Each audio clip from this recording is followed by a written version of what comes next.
Thanks everybody. It's really nice to see everyone here tonight. My name's Chris Armstrong. I'm the Deputy Vice-Chancellor of Research for the University of New England. I'd like to thank everyone for coming today. In particular, I'd like to acknowledge the traditional owners of the lands on which we're meeting today and pay respects to elders past, present and knowledge holders as well.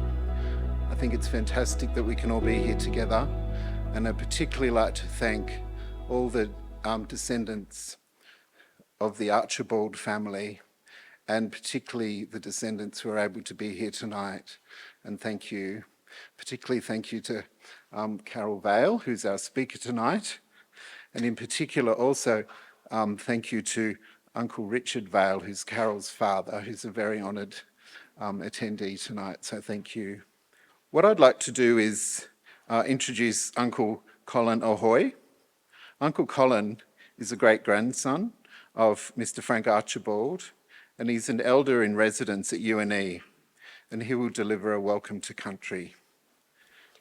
As we share our knowledge, teaching, learning and research within this university, may we also pay respect to the knowledge embedded forever within the Aboriginal custodianship of this country. I am a descendant of the Anouan people and I am a great-grandson of Frank Archibald. I would like to pay my respect to the local Aboriginal people of the Anouan Nation, the traditional custodians of where this event takes place. I would also like to acknowledge our people from the Gumbaynggirr and Dunghutti Nations and pay respects to our Aboriginal elders across Australia and acknowledge their wisdom and guidance. We do this with the belief that Aboriginal culture has the power to provide significant healing in the world. This is an honour for me to perform Welcome to Country. I'm sure you will enjoy our guest speaker tonight. She grew up with us mob and it's great to see her succeed in her chosen profession. I would like to finish by acknowledging some of Frank Archibald's family here tonight, in particular Uncle Richard Vale. And on behalf of the Anouan people, welcome. Good evening everyone and welcome. Firstly, before I introduce myself, I would like to acknowledge our elders present here today, also my family, the Vice-Chancellor of the University of New England, my fellow UNE colleagues, and our guest speaker, Aunty Carol Vale. My name is Hayley Ford, and I am a Dunghutti Gumbaynggirr woman born and raised in Armidale. I am a great-great-granddaughter of Frank Archibald. I am also the great-granddaughter of Frank Archibald's oldest child, Hazel Vale, but she's known to me as Balu. The word Balu in Dunghutti means old mother.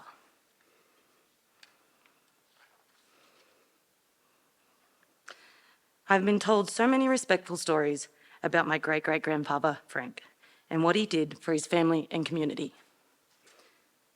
Too many stories to share right now, but I will share one story of mine that connects to him. When I was a little girl, I would always go to my great-grandmother's Balu's house on Narwan village. Mostly each time I was there, Balu's sister, Frank's other daughter, Nen Maisie Kelly, would also be there too. Each time I was there, one of them would always be singing. Sometimes it was a different song, sometimes it was the same song. When I think of these memories of my great-grandmother Balu and her sister singing, it gives me the feeling of love from my great-grandmother. Although I cannot remember the songs, what the songs was about, but I do know those songs was taught to them by their father and mother, Frank and Sarah Archibald. Thank you. Now it's my great honour to welcome Carol. Carol Vale is a proud Dunghutti and Gumbaynggirr woman and a descendant of Frank Archibald, who has dedicated her entire career to dismantling the cycles of disadvantage and amplifying initiatives that pave the way for better futures for Indigenous Australians. As a visionary leader, CEO, and co-founder of Murawin, a nationally recognised consultancy, Carol's work is underpinned by strong cultural values. Carol's extensive portfolio encompasses a broad spectrum of critical social and public domains that directly impact Indigenous Australians and their communities. Her wealth of knowledge, both technical and cultural, extends across a broad range of areas such as public policy research, social entrepreneurialism, and international development. Throughout her career, Carol has represented Australia on numerous international platforms. She's been a prominent figure at gatherings such as the Sandkalp Business Forum in India, the Social Enterprise World Forum in the Netherlands, the Australia-New Zealand Leadership Forum, and actively participated in Women in Leadership and Business Forums in Canada, Papua New Guinea, Sweden, the US, Pacific, and Southeast Asia. Carol has done work as part of the numerous forums on women in leadership as an active member and advocate, including the International Women Forum. With a career spanning almost 4 decades in both government and the business sector, Carol brings a wealth of experience to her endeavours. She has tertiary qualifications in public sector leadership and business. More recently, she has embarked on an MBA journey, driven by a keen desire to deepen her knowledge and understanding of business dynamics, organisational management, and sustainable growth strategies. I had the pleasure of having dinner with Carol last night, and she's a real inspiration. And I'm planning to have further discussions with her over the coming months about how we can involve Carol in some of the work that we're doing at UNE on research strategies and engagement with industry and the local Indigenous community and our Indigenous colleagues at the university. I'm really looking forward to that, Carol. You did mention that this won't be a typical lecture, and that you'll cover a range of topics, and I'm really looking forward to it. So I'll now hand over to you, Carol, and your title of the lecture is The Power of Business to Drive Economic, Social Change within Indigenous Communities. Thank you, Carol. I grew up on that side of town, wanting to be on this side of town, to come to this place and to go to Negs. But that all stems from a love of education. So let me begin by acknowledging country. So marang bimiai, everyone, and thank you for the welcome to country, Brother Coke. You and I have seen each other at many forums across the years, and I've always loved and knew that I would run into you at certain places. So you have always been part of my journey, Coke. So thank you for the welcome. Hayley Kay, thank you for the words. You know, it's hard to stand in front of your own people and others and speak. So good on you. You did a good job. Hayley Kay Ford. She's the daughter of my sister Vanessa. Okay, so I need to. All right. So I want to begin by acknowledging a number of key people, just the same way that you all have. I want to begin by acknowledging my great-grandfather and proud Gumbaynggirr man, whose generosity of spirit and understanding of the need to work with others to drive change seeps through the generations. Seeps down through the generations. I want to acknowledge my grandmother, Hazel Vale. Hayley's just introduced her. She's the oldest daughter of Frank Archibald and the rock of the broader Vale family, and whose strength and kindness also seeps down through the generations. And then, of course, I want to acknowledge my proud Gumbaynggirr Dangari father that sits here with me, whose interests, curiosity, and commitment to learning also seeps down through the generations. I wish I didn't have to wear these glasses, but I do.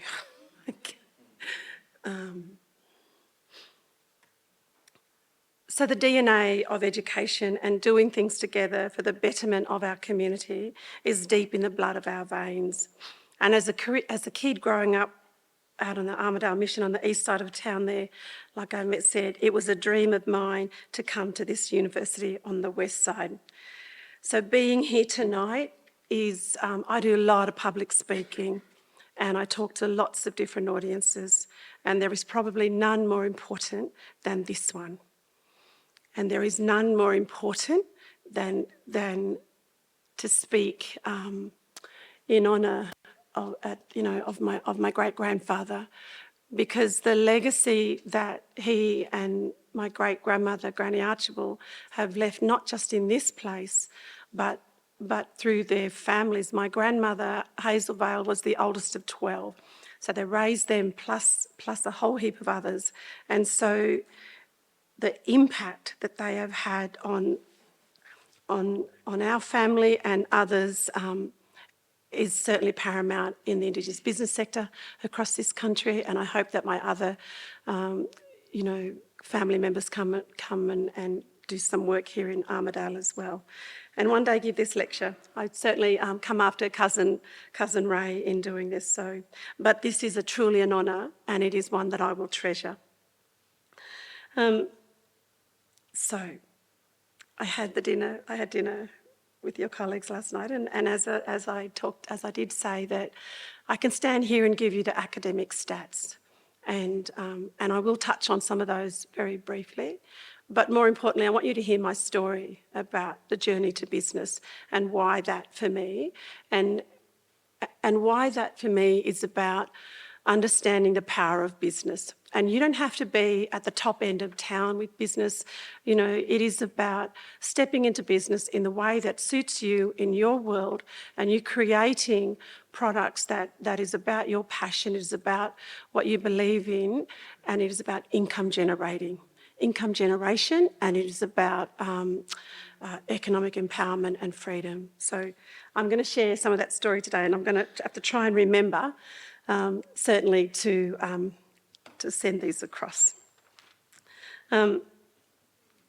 Growing up, we were always told the stories of how important education was to Granny and Grandfather Archibald, and the way they worked with the local Catholic Church and others in the Armidale community to build community. And that's what is happening here tonight. It was really nice to see some new faces and some old faces in here. When I came to this, I'm a high school dropout. But I came back to uni and I did my undergrad here. And it was always going to be at this university. I think it took me, 6 or 7 years to get it, but I did get it. And then I went on to get other postgrad quals in a range of different areas. But people talk about education and the piece of paper. And they say the piece of paper in a way that is, it's just a piece of paper. No, it's more than a piece of paper. It is a whole, there are generations of lived experience that have gone into Indigenous people getting that piece of paper in these very traditional academic worlds. And what that brings to our families is both access but role models. My sister Bon, let me acknowledge her because she was the first one in our Vale family to graduate from university. And so, I remember going to her graduation and seeing her get that, and it was a really wonderful thing to be part of. So I love you. I want to tell a couple of quick stories about education.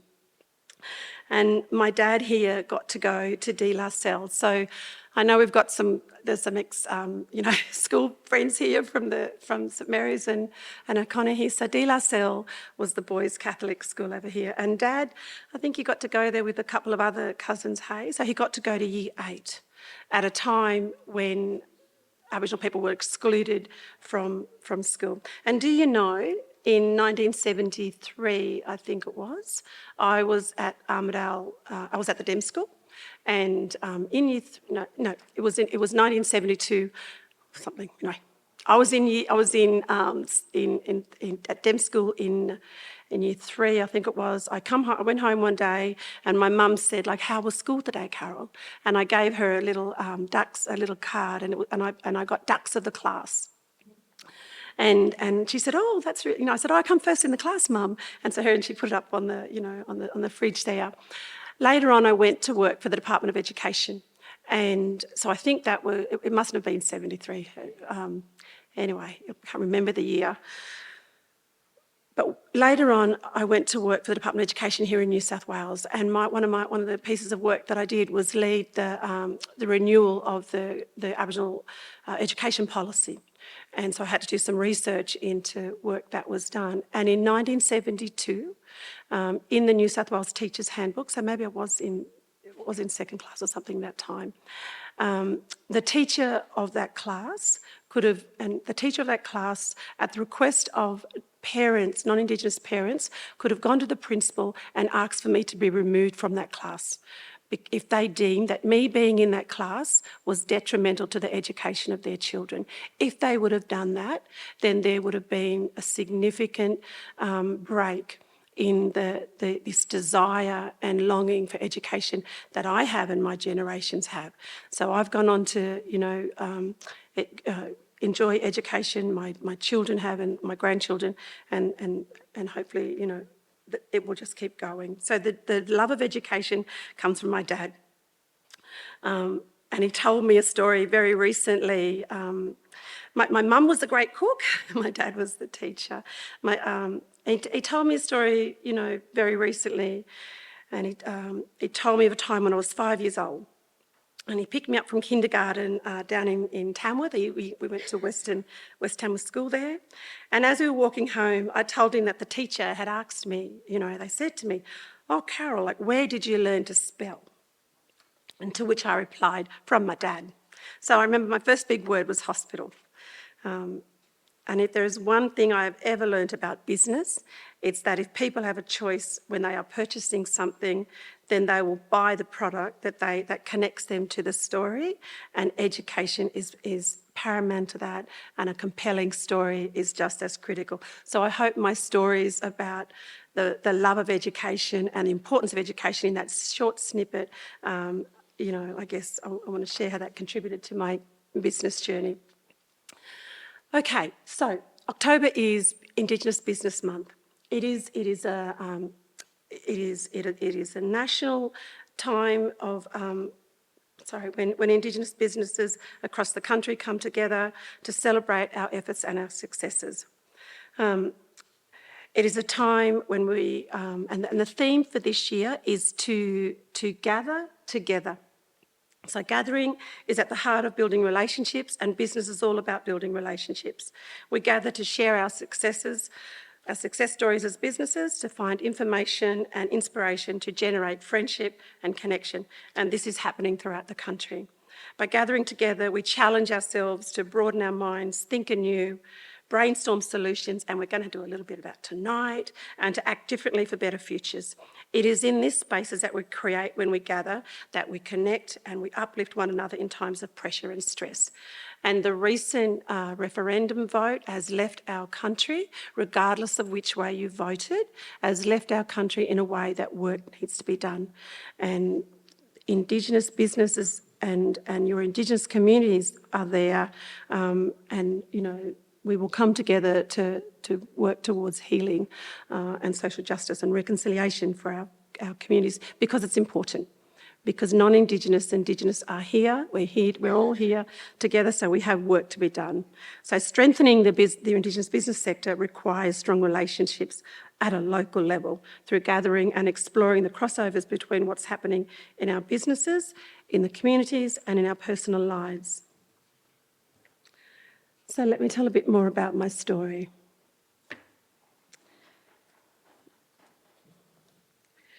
I want to acknowledge my brothers and sisters in the room here today. And when we talk about our brothers and sisters, they're the brothers and sisters who we may have the same mother and father, but we may not. So we have these things called cousin brothers, cousin sisters. So I want to acknowledge all of you here, because I only get to stand up here because of the support that each of you have given to me. And I can see you, I can see all of you.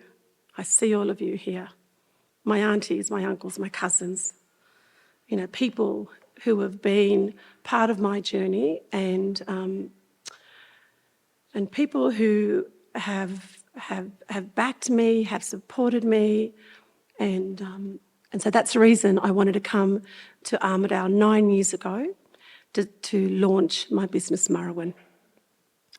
In 2014, my life and business partner, Greg, came to Armidale and we launched our business, Murrowan, and we did it up at the Culture Centre. Murrowan means to be educated in the highest sense. It is about responsibility, and it is about what you do with that responsibility and wisdom. It is a Dungari word that has been very, very central to the way that I have lived my life. It was important for me to come back home and to share in the starting of my business journey with my family. And some of those same supporters, you're in this room here with me tonight. I see you as my aunties. I want to acknowledge Greg and his tireless efforts and his role as co-founder of Murrowan. He truly believed in reconciliation, in self-determination, and the need for Indigenous and non-Indigenous people to work together for change for our country. He believed in the Indigenous business sector. He recognised the many challenges that we face, including racism, lack of trust that Indigenous people, Indigenous businesses can get the job done that needs to be done, the lack of generational business acumen and knowledge that exists within founders and business owners, and the challenge of having to deal with personal issues which are exacerbated because of the issues that we see playing out in the Closing the Gap reports year after year while growing our businesses. I just need to have a drink.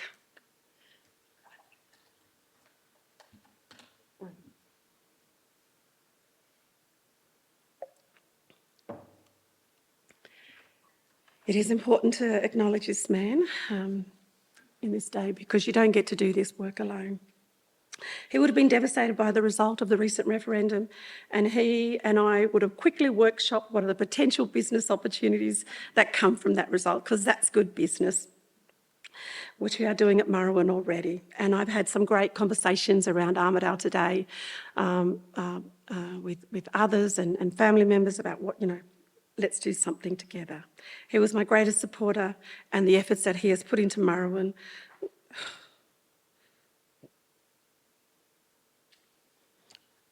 My husband passed away in February this year here in Armidale, and this is the first time I've been back since that time. And so it is really important that I acknowledge him, and he would have loved this. But he leaves an incredible legacy, because you see, he too was a country boy. He hated the city. I'm a city girl. Yeah, I'm from Armidale, but I'm a city girl. He would not have a bar of the city.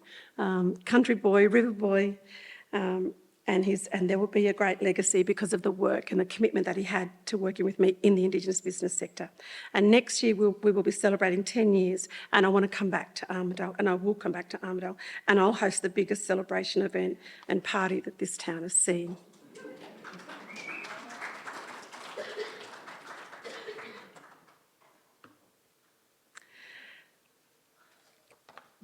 Of the 2.1 million businesses in Australia, it's estimated that up to 16,000 are Indigenous owned. These businesses contribute to $6.6 billion to the Australian economy. Australia's Indigenous business sector has grown significantly over the past, 5 years. We've been there 9 years, but certainly the past 5 to 6 years. And here I am talking to academics and quoting stats. No checks. Anyway, look, it has grown significantly in the last 5 to 6 years, in terms of size and scale, and it's growing at a rapid pace of around 4% per year.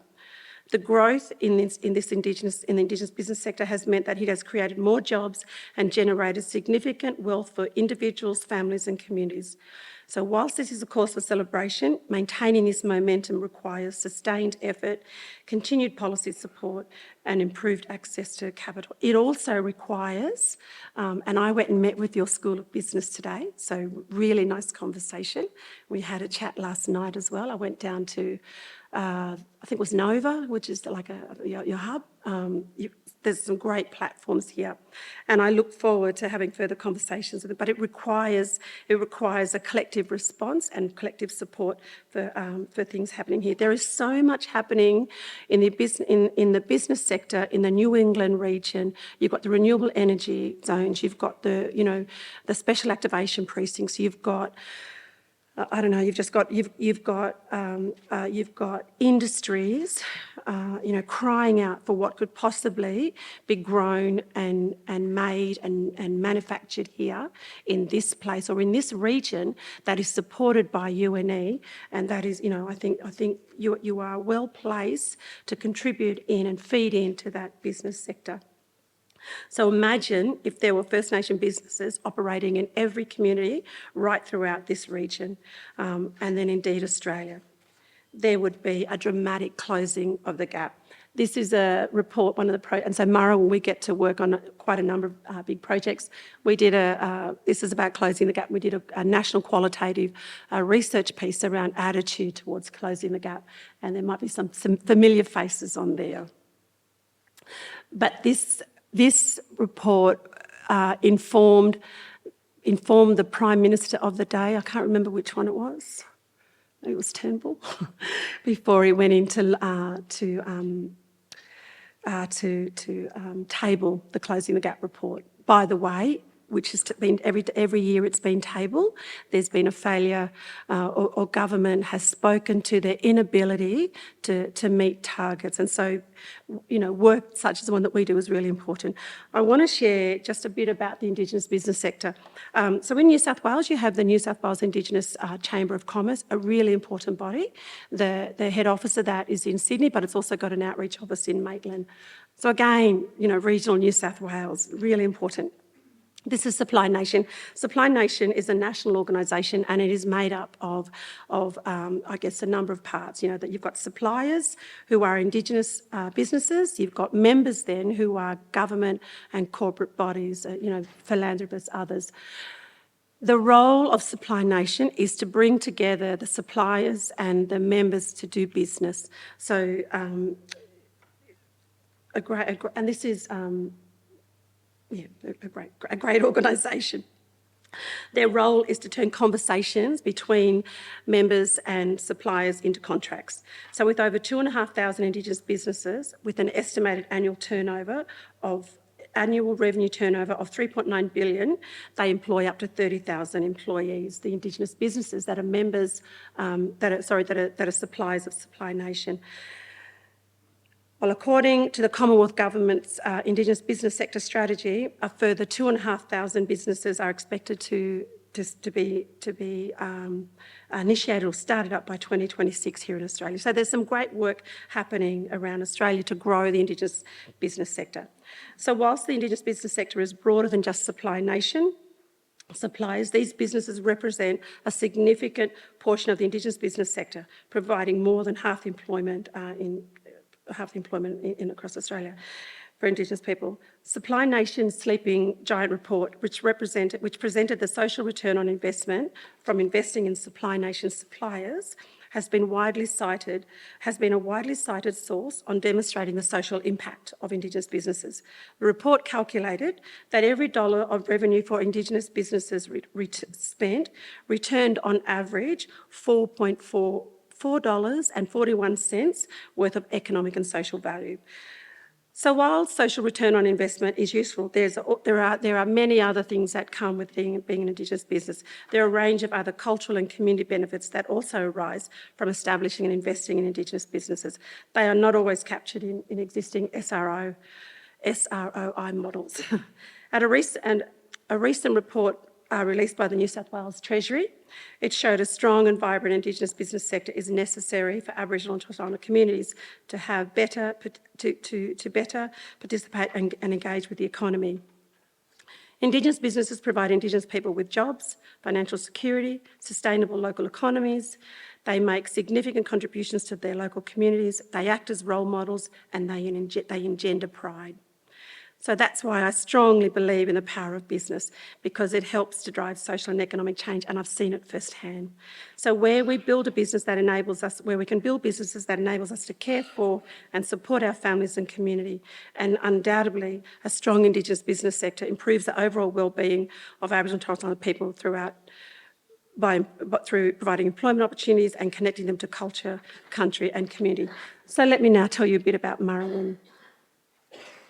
We have 3 streams. Murruwin is a national consultancy. We are working nationally, but we're also working internationally. We are doing work in Cambodia, PNG, we've done work in Solomon Islands. So the reach is great, and I guess I want to, and I share that because I come from the mission out here.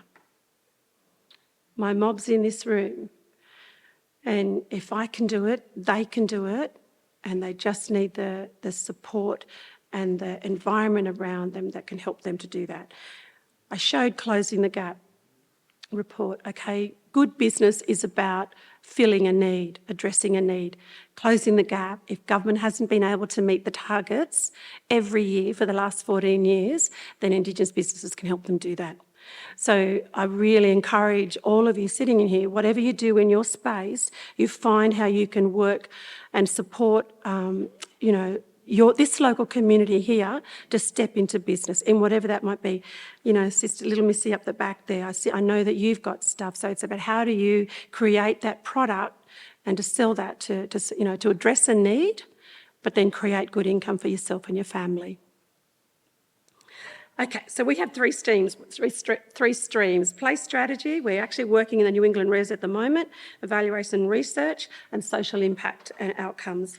And then we have our social responsibility arm, which is called Morning Sky Initiative, which I want to talk about, which is just my favourite piece. So since commencing Murruwin, we have worked on major projects across a vast array of areas, including education, child protection, employment and the environment. We have offices in Sydney and Brisbane and staff in Queensland, Victoria and regional New South Wales. It's my dream to have a presence here in Armidale and to have staff in all states. But you always want to do something in your hometown, own hometown. And hopefully I'll get to do that soon. Because I believe in the positive impact that our work is having on Indigenous communities and lives through our work that our clients do with our communities. These are just examples of our work. This is Narrabri Special Activation Precinct. We also got to work in Moree. Our role here is to work with a whole, I think there's, oh my goodness, the first, the inception meeting, I think there would have been about 100 consultants, businesses there. So find these places, these projects and, tap into them. Narrabri, and I think we talked last night about countries, universities. Well, how can UNE step into that? Narrabri, they had Sydney University there doing work about the native grain. Well, UNE is about agriculture, so how do you step into that space? I was at Nova there today. There was a young woman that talked about, she takes photos of the morning. And so I said, you're taking photos of country. And so you need to speak country up. It's not just about the morning and the sunrise. That's country. And in a lot of Aboriginal cultures, that morning sky is the female sky. So what's the Aboriginal stories or connection there that you can bring into that work? It's about helping to culturally contextualise that. So we do a lot of place strategy work with in the built environment, in infrastructure development projects, and there is a caring for country or connecting with country framework here by state government that has to be applied in infrastructure and development projects. And so how you embed Indigenous perspectives into the built environment. We work on reconciliation action plans, a really important tool for engaging with Indigenous Australians. We work on some big projects, and this is the Queensland Government's child protection strategy, a 20-year strategy. We've got to evaluate that. We've got to show Queensland Queensland Government how to better improve what they're doing within the child protection and youth justice space. We won't go. I'll just leave it at that. I want to talk to you about the morning sky. and Citizen Business. The Morning Sky project initiative is my give back of Marawan, and the Morning Sky was born at a time when I travelled around India. And it was a time when our mum was sick. Actually, we just lost mum that year. And in January that year, I went over to India. So I'm travelling around India, having, and I guess I just wanted to be part of something, bigger than myself. And I was reading a book called Half the Sky.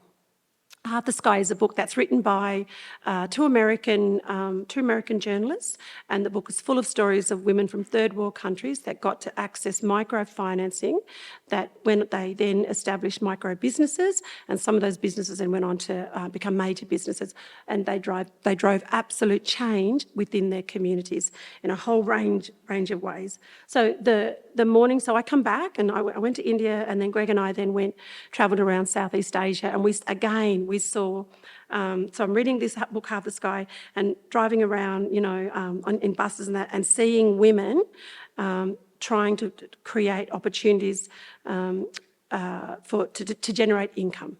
So selling spices, out in canoes, selling little jewellery, a whole range of things. One woman selling chickens on the side of the road. And then I saw, then Greg and I went to Southeast Asia, and in Southeast Asia we got to see women selling. They had culturally contextualised, a whole range of things, whether it's food, whether it's jewellery, and they were to make an income for themselves. And so I thought that's what we need back in Australia. We need, for small businesses that women or men can be having, where it's about income generation. It is about breaking cycles of poverty to create not just, some wealth for themselves, but also employment opportunities. I come back to Australia and I set up the Morning Sky Citizen Business. Citizen Business is about Indigenous and non-Indigenous women doing business together and looking and doing that in a whole different lot of ways. I'll be really quick. I'm not sure how much time I've got.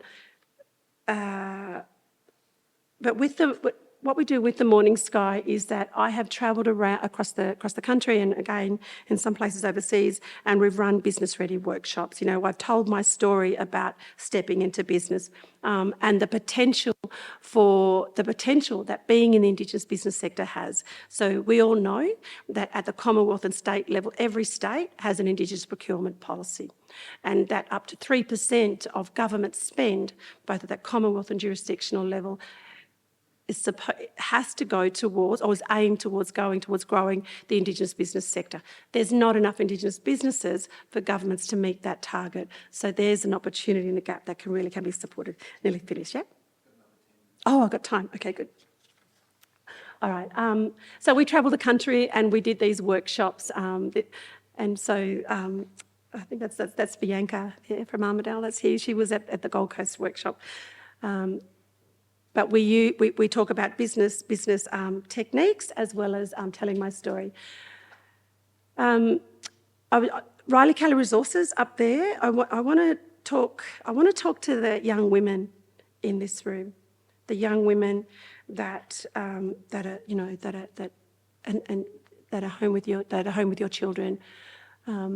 Riley Kelly Resources is my daughter Debbie's business.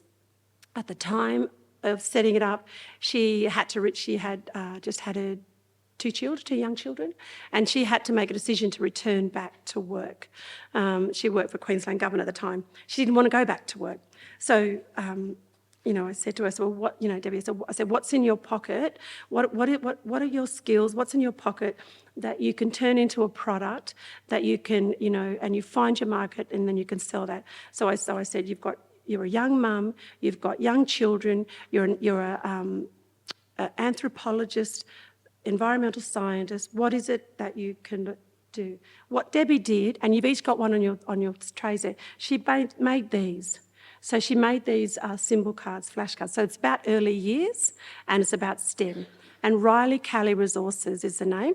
And Riley and Kelly are her children's middle names. So everything about your business has to be about you. But you find what you're good at and you turn it into a product and you sell that. And I can see dancers in the room and sowers and others. So you create the opportunities for your so you can, meet a need, but also be at home with your children if you need to be.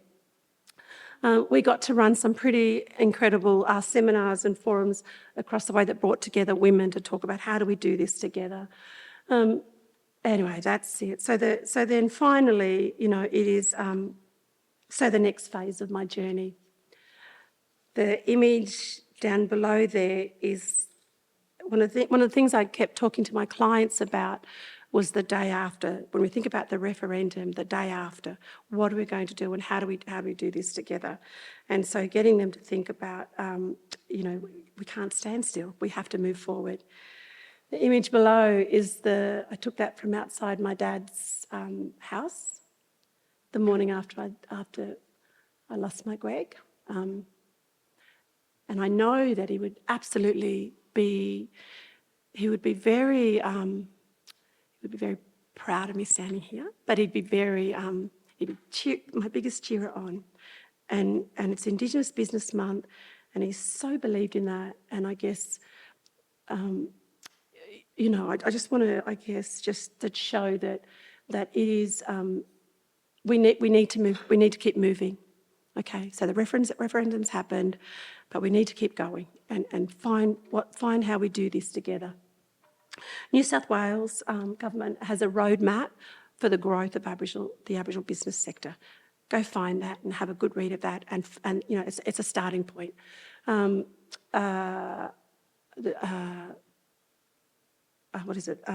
first economy. Again, there's some great policies coming out of New South Wales government to follow to do this work. That picture up there is Greg and my shop that we had in Brisbane, but we had to close down because of COVID. But imagine if there was a Gave Enough shop here with Indigenous foods. Next year, one of the really exciting things that I'll be doing is working with Corrales. Corrales is a female network. It's about women investing in women, and as a result of the referendum, they have agreed that there will be an all Indigenous cohort of Corrales. So that's about the startup world and ventures, and so we're looking to have up to at least 80 Indigenous women. Doing some work with them across the country around supporting them to step into the business space. There will be that involves a no-interest loan, that involves mentoring, and it involves access to a global network of potential buyers that can be geared towards spending it, in your products. Really excited about the current 2 pieces of work that I'm doing at the moment, and would love to see how this connects to Armidale. But working with a group of women in Cambodia. My sister-in-law is a Khmer woman, so there's a connection there. They've got sewing centres over there, and the women in the sewing centres are women that have been rescued from the sex trade, so from prostitution. It is about us making our art here and then going on to materials and then so the collaboration between Aboriginal women here and women over there, and it's dresses like this. But it's about making these dresses accessible and affordable to all of us. So I'm hoping that I can get some Aboriginal artists from Armidale to do that. And then, of course, we're doing some work in PNG with women in leadership over there. Really exciting times. And we have an Anzac story in our family of PNG. So grandfather Archibald's oldest son, Frank Richard, was killed over on the Kokoda Trail, and he's buried in the Bamana Cemetery over there. When he was over there, he wrote home to my nan, and she was pregnant at the time, and she said, he said, if you have a boy, will you call him Richard? And she did. And so that's who Dad is. Dad's name is Richard Stanley Owen. Our nan got the name back to front. It's supposed to be Owen Stanley Ranger. But when I was in PNG and I told them that story, they said, we would love for you to come back and do work with us. So the connection to Armidale. So do you see what I mean? You and me, you build on, you've got a lot of great assets in your town here. Brother Steve there and the work that he's done in the disability space is incredible and renowned across the country. So I acknowledge that as well. Look, thank you for having me, Armidale.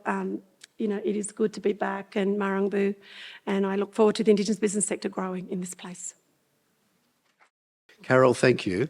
I'm going to say thank you a lot in the next few minutes. Thank you for a lot of things.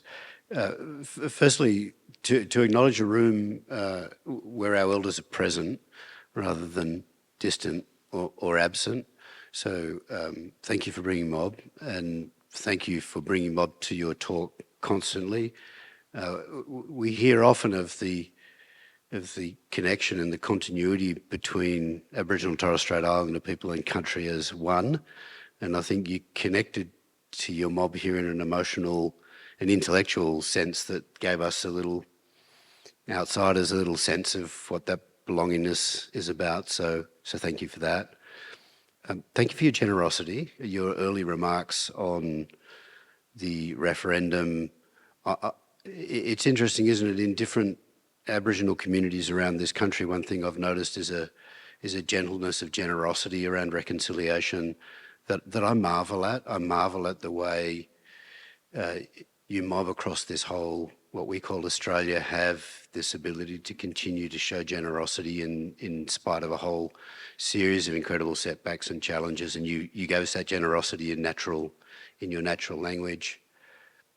Thank you for a reminder. I've come here to lead a university where I would suggest that the government probably isn't quite closing the gap for us, and where we're going through a conversation of, so how do we take responsibility for the difference between the resourcing we get from government and the resourcing we need to be a stronger institution. So your call there that a business-like approach or a business mind or taking business on takes responsibility to yourself rather than saying all the time somebody else should meet that responsibility. So thank you for that. Thank you for your offer to, I think it was mostly the Indigenous women in the room, to help them start to find their thing. Thank you for pointing to somebody here, I think, who you are isolating specifically to do that. Thank you for your constant reference and attachment to this particular place, to Armidale.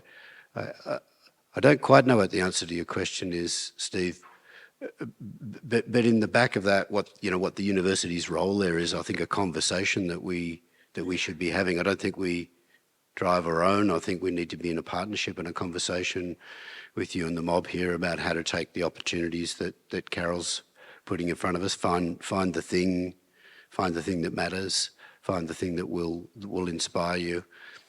And you've made a transformation that I suspect you might not be aware of, which is you revered the place of education, and then you came here tonight and you've just educated in a completely natural way, without a construct, without a way of saying, I'm coming to tell everybody, to teach everybody, and you tell your story and you bring your philosophies across in a way that allows us to learn from you. So thank you for that. So can we please thank Carol for an inspiring and an educational talk tonight. Thank you very much.